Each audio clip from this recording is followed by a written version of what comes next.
Hey guys, it's Will from the Back 40, and I hope you're having a great day. This is going to be an I told you so video. I don't like to do that. I normally don't do it. You guys know that. But there's something that's really bothering me today, and this is going to be an I told you so video. I can't tell you how many of my fellow Christians I talked to before and after the last election, especially after the rulings were made in Dobbs, making women's reproductive rights and choices illegal in many places in the country. I can't tell you how many Christians, fellow Christians, told me that's where it's going to stop. This isn't about the separation of church and state. This isn't about blurring those lines. This is about saving lives. It has nothing to do with Christian nationalism, has nothing to do with white Christian nationalism. You don't have to worry about that because at the time, I continuously made the point it's not going to stop there. It's going to go from women's reproductive rights, not just the active AB, but it's going to go to a woman's right to have contraception. And it did. It did. I said it's going to go from there, and you watch. They're going to challenge same-sex marriage in this country. And I'm adamant about this right because I've been an ally to that community for many, many years.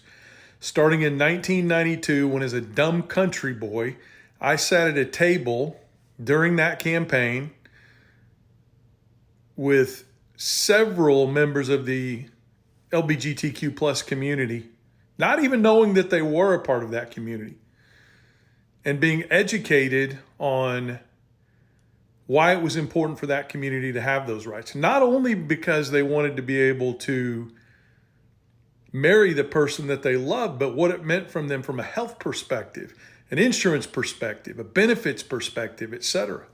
And becoming an ally of that group and fighting for those rights and seeing those rights solidified. I made the argument it's not going to stop there. And here we are. It's going to go in front of the Supreme Court. And I'm going to make a prediction right now. And I hate to make this prediction. I hope I'm wrong. I swear to you with everything inside of me, I hope that I'm wrong.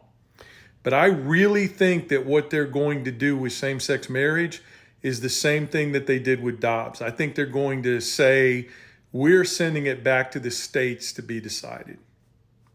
And maybe they'll grandfather in people that already have this right. Maybe they won't.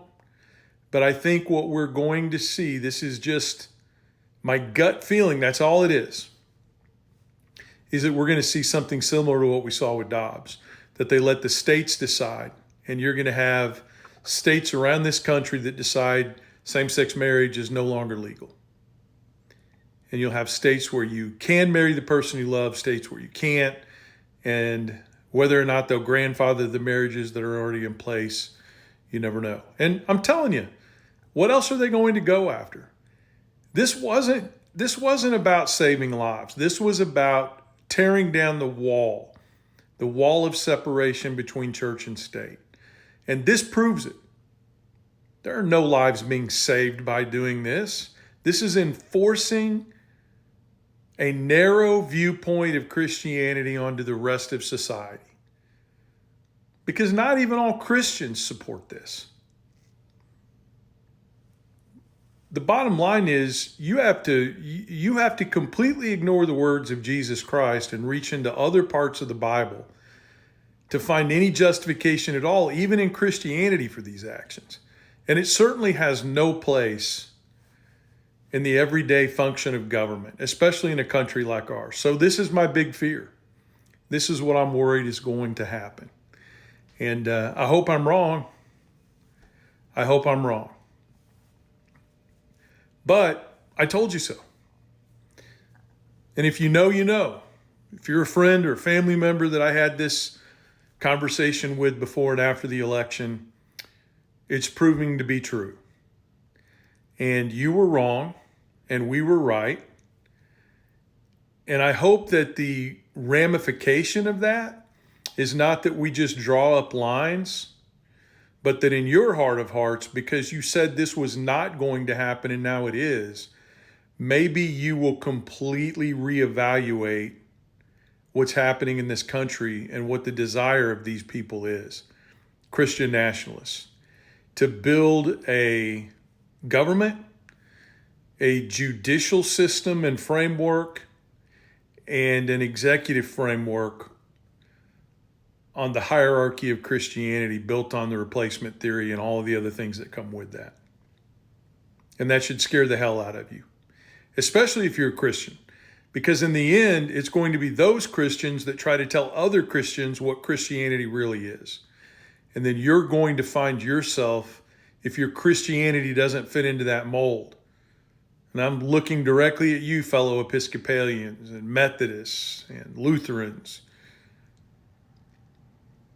If you don't fit into that mold, you're going to find yourself on the same side of the fence with everyone else who's been disenfranchised in the name of Christian nationalism and white Christian nationalism.